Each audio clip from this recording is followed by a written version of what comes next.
At 6, 7 years old, your kids should be able to do the following things. Hi, my name's Callie. I'm a pediatric OT. I work on developmental skills with kids, and here's what they should be doing. At this point, kids should be able to use a dynamic tripod grasp. That means they're using these 3 fingers to hold their pens and pencils. When they're writing, they move their wrist and not their whole arm, so just the wrist. At this age, I want kids to be able to form the letters of the alphabet and understand alignment. So a paper like this, they understand where the big letters go, where the little letters go. They're starting to understand sentence structure. That might be a little hard still, but I want them to be able to write all the letters with good formation. Doesn't have to be perfect. At this point, they're going to have their hand dominance established, so they're going to be a righty or a lefty. There are those rare kids that are ambidextrous. We want them to be able to use a fine pincer grasp, use their fingers like this, and lace small beads. We want them to be able to cut out a complex shape from paper, so a good one is a star. By this point, they should know how to hold scissors, know to cut like this with their thumb at the top with their fingers in the right holes.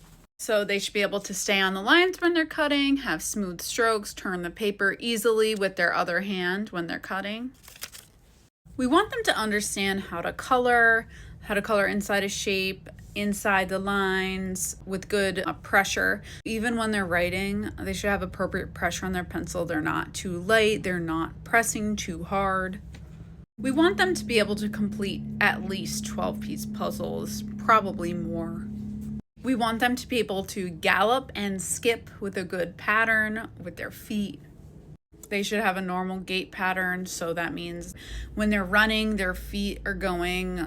Alternatively, there is nothing that looks off. At this point, they should be dressing themselves, undressing themselves. They should be doing well with routines, brushing their teeth, brushing their hair. They should be able to feed themselves. Maybe they're just starting to learn how to use a knife to cut their food, maybe a butter knife, maybe smooth foods. They should be able to tie their shoes. Please don't buy them Velcro shoes to avoid it. We want them totally independent with toileting. Number 1, number 2.